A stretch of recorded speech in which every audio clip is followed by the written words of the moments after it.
Consider the following case. There's a proposal to mine beaches of sand for rutile. Large areas of dune are to be cleared of vegetation and the dunes themselves destroyed. It is agreed by all parties concerned that the dune area has value quite apart from a utilitarian one. It is agreed, in other words, that it would be a bad thing considered in itself for the dune area to be dramatically altered. Acknowledging this, the mining company expressed its willingness, indeed its desire, to restore the dune area to its original condition after the minerals have been extracted.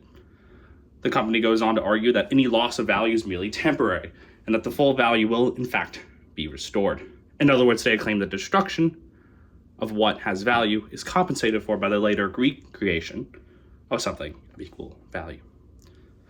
That quote is Robert Elliot's opening to his paper, Faking Nature, the paper that we're going to talk about today. He calls this view the restoration thesis. Today I'm going to produce his argument about the restoration thesis, his argument as to why it's an unsuccessful argument, but then, as usual, give reasons to be skeptical of his own view. So let's talk more about this restoration thesis. So simply put, the restoration thesis is the hypothesis of whatever is most valuable in nature can be restored later on after its destruction. So in this case of the beach, we destroy the beach, we extract the minerals from the beach, then we build the beach. And somehow that natural value is restored in the same sense that it was before. This is the view that Elliot takes most issue with in his paper, Faking Nature. Later on in that paper, he gives the following argument. Imagine that I have a piece of sculpture in my garden which is too fragile to be moved at all. For some reason, it would suit the local council to lay sewage pipes just where the sculpture happens to be. The council engineer informs me of this and explains that my sculpture will have to go. However, I do not say because he promises to replace it with an exactly similar artifact, one which he assures me not even the best experts could tell was not the original. The example may be unlikely, but it does have some point, Elliot says.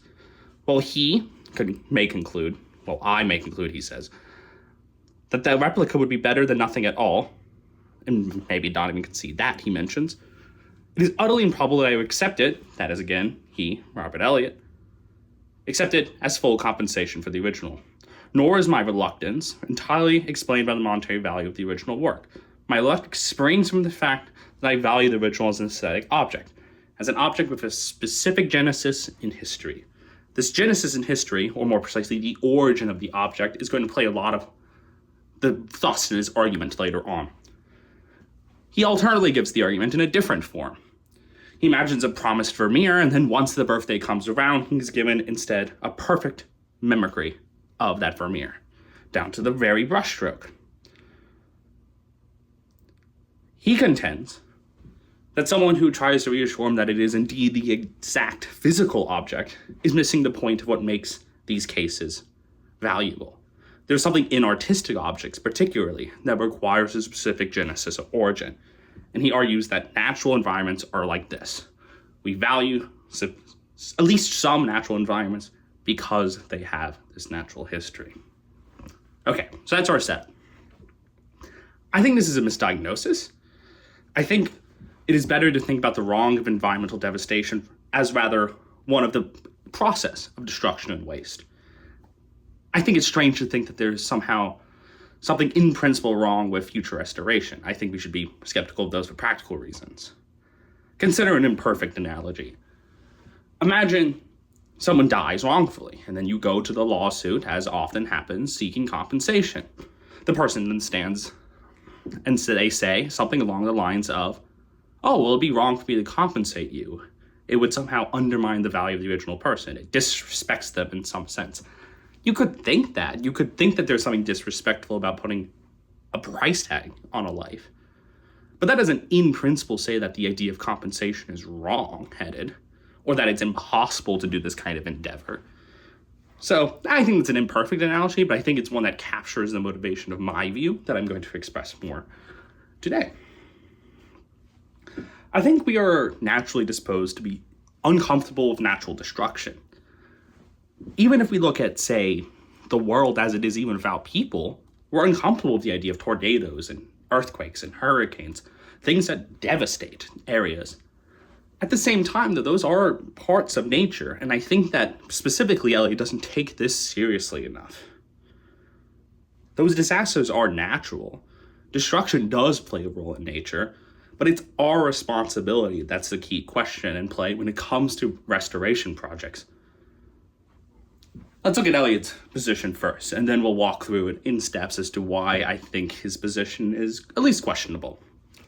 So Elliot eventually, at the later part of the paper, gives 3 cases of him named John being put into different environments. I'm not going into detail with the John cases specifically, but rather just describe the types of environments he thinks are hierarchy. So he thinks the worst possible environment would be one that you're just placed in an experience machine and you are simulated the environment. This is like the Matrix. Think the Matrix. You put it into a little machine, it uploads you to whatever, and then you get to experience nature. But it's not actually nature, you're in a computer. It's just pretending to be nature. It's like playing a video game. The second kind of world is an artificial world. So you sit there, you experience all the things that you would physically, you see all the things you would see, but in fact they're not natural. They're all plastic. You're somehow being tricked. The breeze is being produced by fans you can't see, something like that. The third kind is what he considers the main topic of today, the restored environment. So you're sitting in some woods, you think they're pristine and untouched woods, but in fact, they are not. They were restored at some recent point. And he contrasts this from the fourth case, this pristine and untouched wilderness, something that never was devastated in a meaningful way.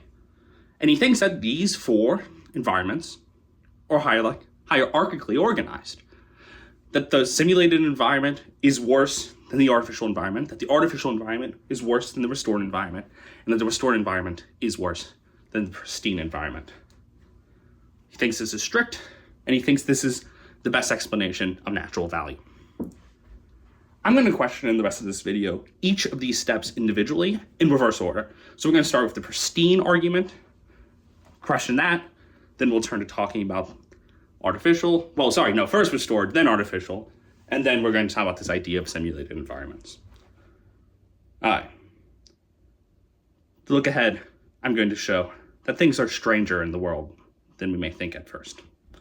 So let's turn now to the myth of the pristine. No natural environment is immortal or untouched. I think this is an untenable view once we reflect on it more seriously. As I already mentioned, hurricanes, natural disasters, earthquakes, typhoons, tornadoes, even cosmological events are relatively common in the history of the natural world. The oldest tree on record is a tree named Prometheus here in the United States. And it's only estimated to be around 5,000 years old. Incredibly old for an individual organism, but that's during the time of the Egyptians, right? It's not that distantly old. The Egyptians are nothing compared to the cosmic or natural scale. If you even look at the geological scale, the Egyptians are nothing. Prometheus is nothing in that scale. We're talking millions and millions of years of life. If we look at the cosmic scale, we're talking billions of years. Even a tree as old as Prometheus is nothing but a blip. And during this time, natural disasters, even annihilation events, happen.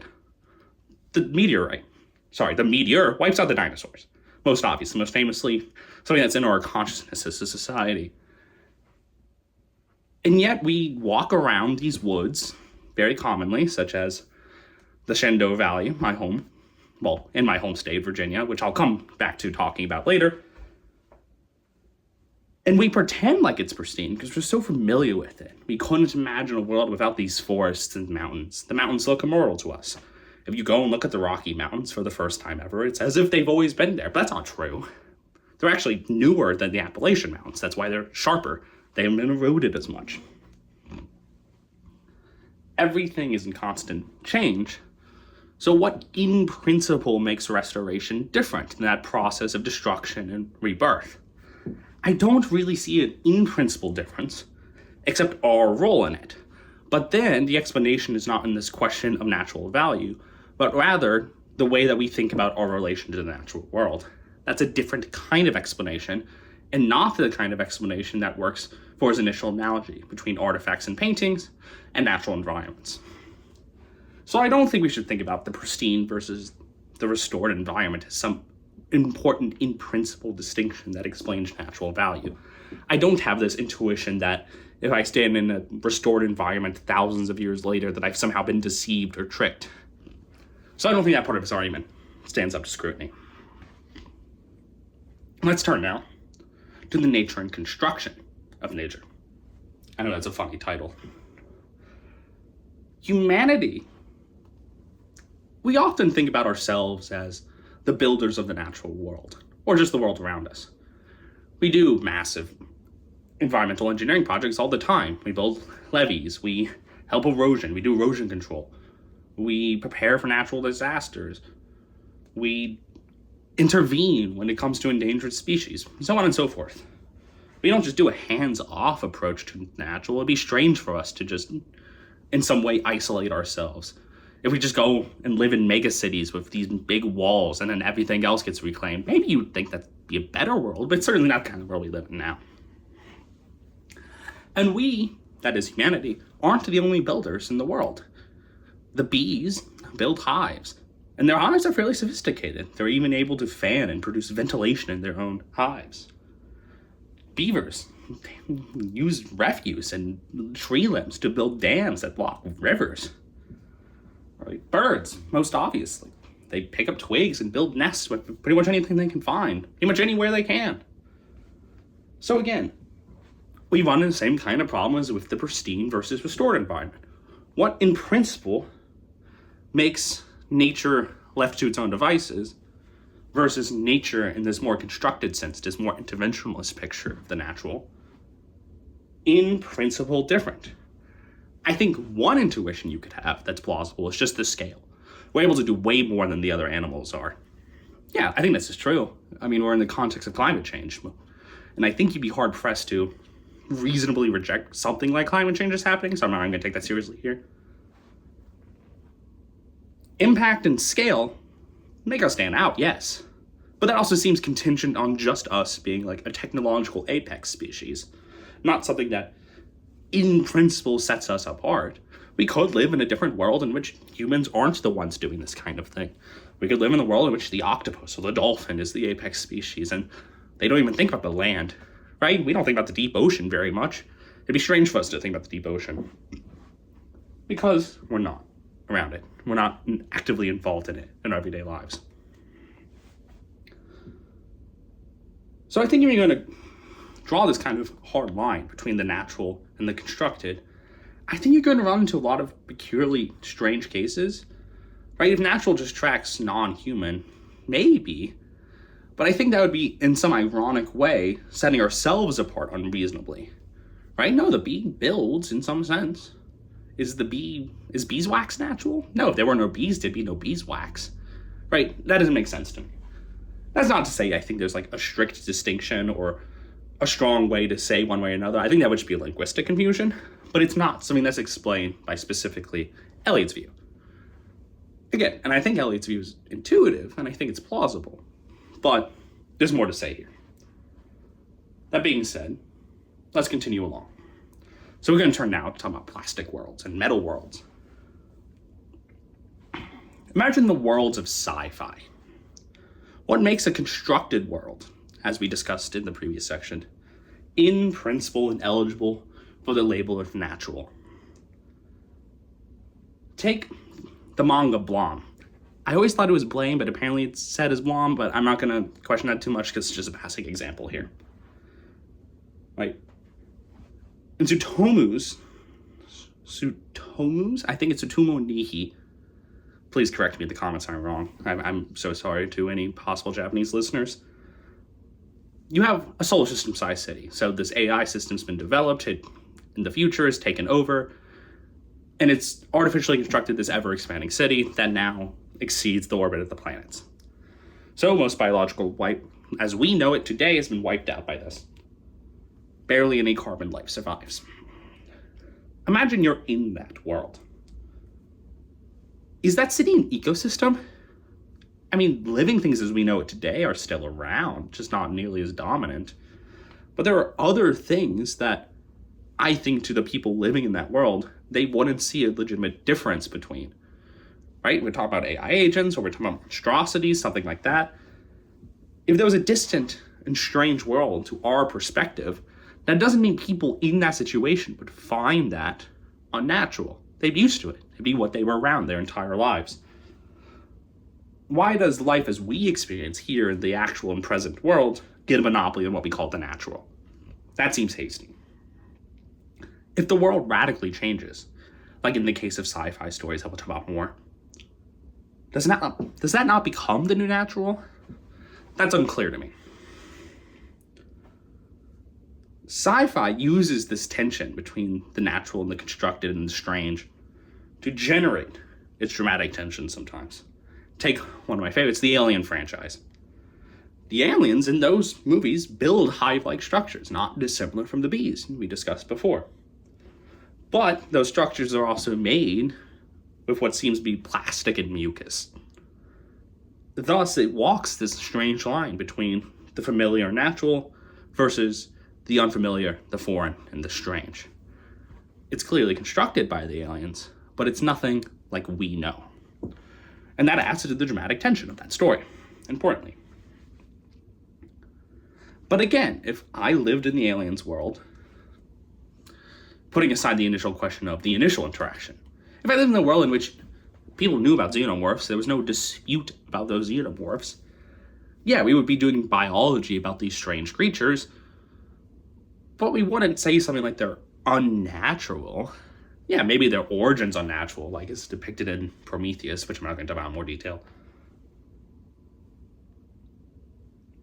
But it would be odd for me to walk around without saying more, just declaring they're unnatural.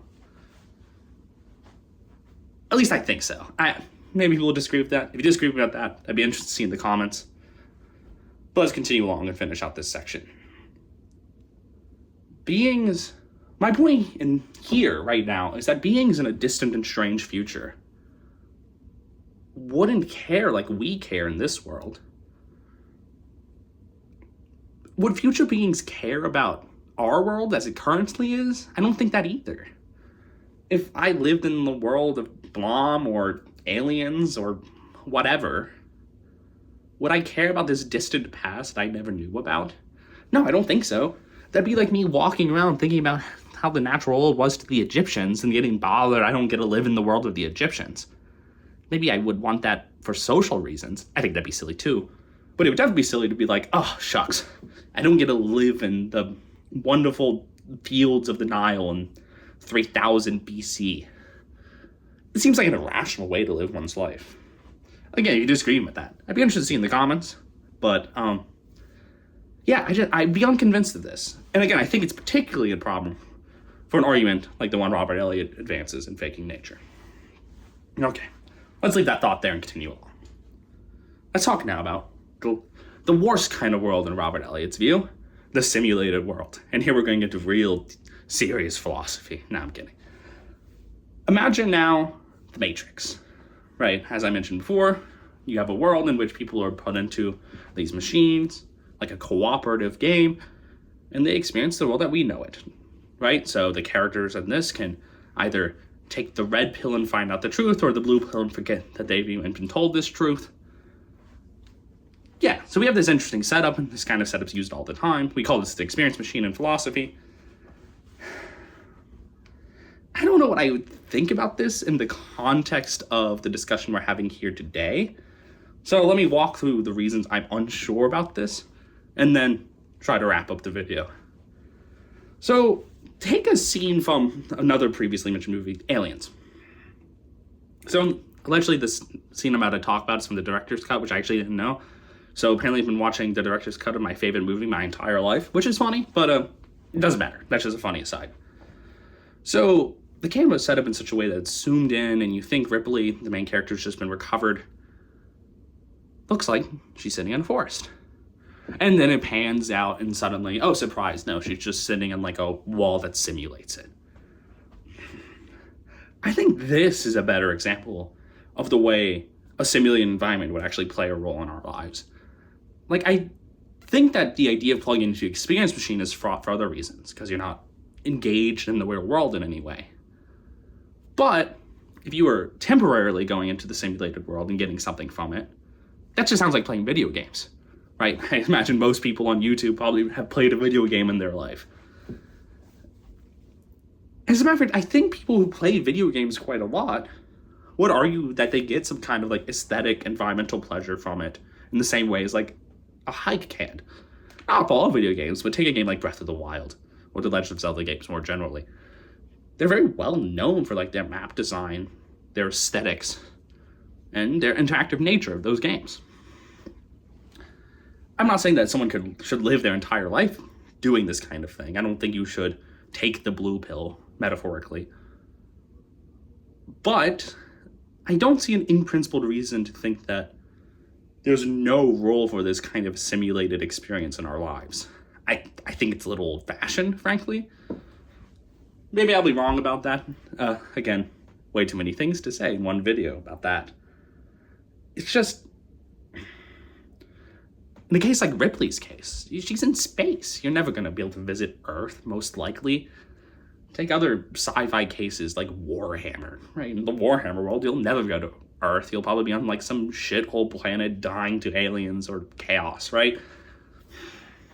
In those worlds, I think there'd be quite serious value placed on even simulated environments. And I think they'd be right to think that. And I think it'd be rational for them to be okay with it. Again, why would they fantasize about something 10, 20,000 years ago, or even just hundreds of years ago? It'd be like me sitting here being like, oh, well, goodness gracious, I never got to experience the Shenandoah Valley when it was briefly settled by white people, or like before colonial times. Maybe the last sport I would want to experience, and just because like it'd be interesting to see a world in which European colonialism didn't happen. That's just a tangent, though. My point is, the distant Earth might be well off, even like the aliens case. And if you know that there is something out there, and then you're mimicking that kind of experience, I don't see anything in principle wrong with that. It actually would seem reasonable for someone to want to do that kind of virtual tourism. Right? And from this, I think we get more interesting observation. It's more about the familiarity. Right? The connection with what we call the natural in ourselves depends just on what we are familiar with. And we could live in a world in which we'd be familiar with different things. Right? It's familiarity that generates this sense of obligation that we have towards the natural. That's why like ancient people didn't think about conservation in the same way we do nowadays. Because the wilderness was something that was just out there. They didn't fully dominate it yet. And if you went out at night, you'd probably just die to a lion. Lions used to be all over Europe. They're not all over Europe anymore because we killed them all. So our relationship to the natural has changed because now we've kind of encroached everywhere on nature for the most part. Right? We're familiar with a world in which we are anxious and conscious about environmental devastation. And that's why we find these restoration efforts dubious. Because they're probably not doing something good in terms of like the practical economics involved. Or that they're just lying and they won't actually restore it. Okay. Let's conclude. Let's finish this out. What I really have sought to motivate here is the claim that the way that we think about the distance between us, humanity, and the natural is just something we construct based upon what we are familiar with. If we become familiar with a setting, that ends up shaping ourselves as human. Imagine stories like Mad Max or Waterworld. Right, these worlds that are maximally wet or maximally dry, and nothing really like the natural environments we find ourselves in presently. In such a world, those are just the world. Right? If you walked up to somebody in the Mad Max story and you said something like the ocean, I think it depends on how the story is written, but I mean just a world like Mad Max. You walk up to someone in a world in which the oceans have been drained, the water's just gone somehow, and they've been replaced with salt flats, I think the very word ocean would probably come to mean those salt flats, and they wouldn't think much of it unless they happened to remember the history. But even if they knew the history, if it was thousands and thousands of years ago, would they care that much? Probably academics would care, but like, would your average person walk around huffing about how oceans don't exist? No, they would care about the water, but that's because you need water. It would be natural to them because they're used to it. And that's what makes nature different from paintings and sculptures. It's always changing. It's completely contingent on what the natural world looks like. There could be a massive cosmic disaster tomorrow that completely changes the face of the world. The ocean currents could reverse and completely change the climate of most of the major population centers of the world, right? If the Pacific current changed just direction, all of a sudden, probably Los Angeles would be unlivable desert, and then the Pacific Northwest would get warmer. You have the opposite in the Atlantic. You'd probably end up in a situation in which the whole East Coast becomes suddenly cooler. Again, we don't know what the future of the natural world is going to look like. It is always changing. That is true. And yes, we have specific anxiety in the 20th and 21st century around climate change as a result of greenhouse gas emissions. But again, that is contingent on our present historical circumstance, not just some fact about how things are. And so we have to be careful. We have to be right and precise in our diagnosis, right? The problem's not in principle with restoration. The problem is with destruction, and specifically the careless use of our human autonomy. Okay. So that's all I got today. As usual, like, comment, subscribe. Let me know what you think. I think I have a lot of thoughts about this I couldn't cover in one video today, but I hope you found this discussion interesting, and I look forward to next time.